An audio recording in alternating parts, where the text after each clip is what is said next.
प्रधानमंत्री नरेंद्र मोदी इस समय जापान की यात्रा पर हैं दोस्तों, और वे जापान के पीएम शिगेरू इशिबा के इनविटेशन पर जापान गए हैं, जहां उन्होंने भारत जापान के 15वें शिखर सम्मेलन में हिस्सा लिया।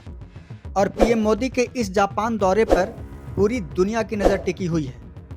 और साथ ही मोदी के जापान विजिट से अमेरिका कुछ ज़्यादा ही परेशान है। लेकिन आखिर ऐसा क्या है पीएम मोदी के जापान विजिट में कि अमेरिका इससे बहुत ज़्यादा परेशान है, और साथ ही पूरी दुनिया की नज़रें पीएम मोदी के जापान दौरे पर टिकी हुई हैं।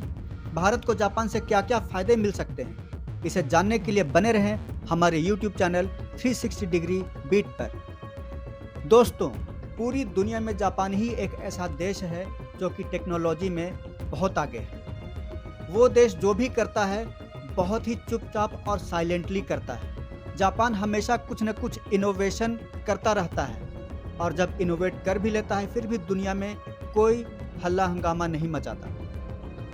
जबकि दुनिया के जितने भी देश हैं वो हमेशा हेडलाइंस में बने रहते हैं। दरअसल भारत और जापान का रिलेशन बहुत ही पुराना है, और दोनों देशों के बीच बिजनेस भी काफ़ी पुराना है। आपको बता दें दोस्तों कि भारत में लगभग 1300 से ज़्यादा जापानीज़ कंपनियां हैं, यानी कि यूँ कहें कि भारत में एक छोटा सा जापान बसता है। क्योंकि भारत में जापान के Suzuki Motor, Toyota, JFE steel, Osaka gas सहित बहुत सारी कंपनीज हैं जो कि भारत में काम कर रही हैं। अगर जापान के इकोनॉमी की बात की जाए तो जापान हर साल भारत में इन्वेस्ट करता है। जापान का भारत में लगभग 21 बिलियन डॉलर का बिजनेस है, जो कि हर साल का है दोस्तों। अगर पिछले साल की बात की जाए तो भारत ने 16 मिलियन डॉलर का जापान से इंपोर्ट किया था, और एक्सपोर्ट की बात की जाए तो 5.1 मिलियन डॉलर का भारत ने एक्सपोर्ट किया था जापान में। 2000 से लेकर के 2025 तक का जो जापान का एफडीआई है भारत में, वो 43.4 अरब डॉलर का है। यानी कि इसे ये समझा जा सकता है कि जापान भारत का सबसे अच्छा और विश्वसनीय दोस्त है हर मामले में। और पीएम मोदी के जापान दौरे से अमेरिका इसीलिए परेशान है क्योंकि आप सभी तो ये जानते हैं दोस्तों कि ट्रंप दुनिया के सभी देशों पर टैरिफ लगाए हुए हैं। क्योंकि प्रेसिडेंट ट्रंप राष्ट्रपति से पहले एक बिजनेसमैन है। उन्होंने दुनिया के सभी देशों को टैरिफ के नाम से बहुत ही ज़्यादा डराया हुआ है। प्रेसिडेंट ट्रंप ने जापान को भी 550 अरब डॉलर अमेरिका में निवेश करने को कहा था, और जापान एक्स्ट्रा टैरिफ के डर से इस निवेश को करने के लिए तैयार भी हो गया था दोस्तों। लेकिन जब पीएम मोदी जापान पहुंचे तो उसी समय जापान के पीएम शिगेरू इशिबा ने अमेरिका के साथ किए हुए डील को कैंसिल कर दिया है। यानी कि पीएम शिगेरू इशिबा जो अमेरिका में 550 अरब डॉलर यानी कि लगभग 48 लाख करोड़ रुपए अमेरिका में इन्वेस्ट करने वाले थे, उन्होंने इस ट्रेड को साफ कैंसिल कर दिया है।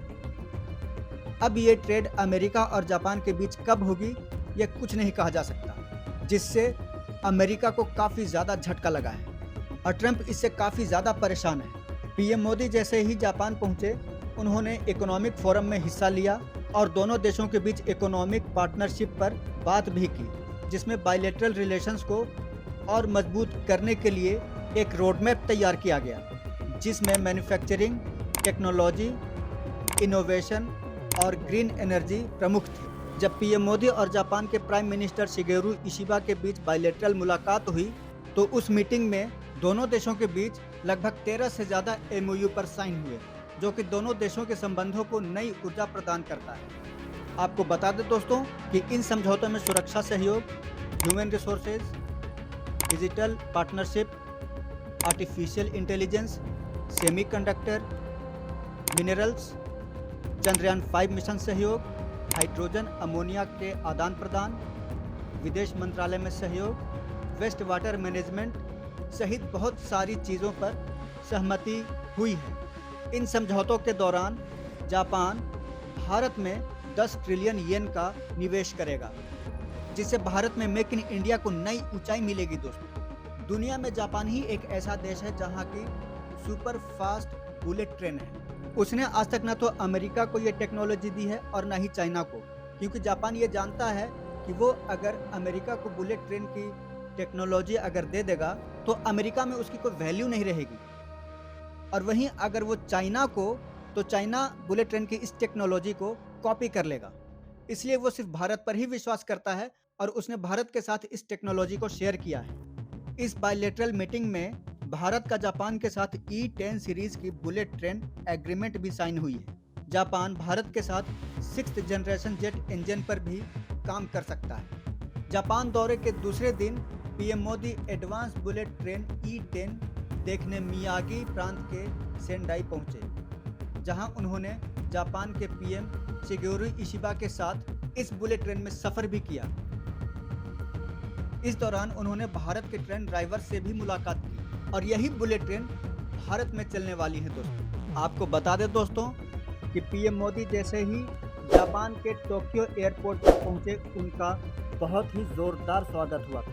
एयरपोर्ट पर पीएम मोदी का स्वागत करने के लिए जापान के राजदूत ONO केइची और जापान में भारत के राजदूत CB जॉर्ज मौजूद थे और साथ ही जापान के सीनियर ऑफिसर्स भी वहां पर मौजूद थे। जैसे ही पीएम मोदी एयरपोर्ट से बाहर निकले, वे जापान में रह रहे प्रवासी भारतीयों से मिले, जो कि मोदी मोदी और वंदे मातरम के नारे लगा रहे थे। सभी भारतीय प्रवासी पीएम मोदी से मिलकर काफ़ी खुश थे और भावुक भी हो रहे थे। उसके बाद पीएम मोदी का स्वागत भारतीय नृत्य से किया गया और यही नहीं, जापान के लोगों ने पीएम मोदी का स्वागत गायत्री मंत्र गा करके किया। दोस्तों,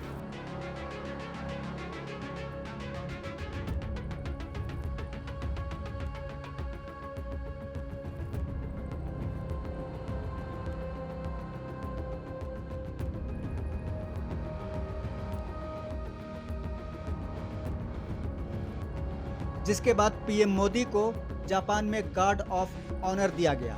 पीएम मोदी का ये जापान दौरा रणनीतिक, कूटनीतिक और सामरिक लिहाज से बहुत ही महत्वपूर्ण दौरा था।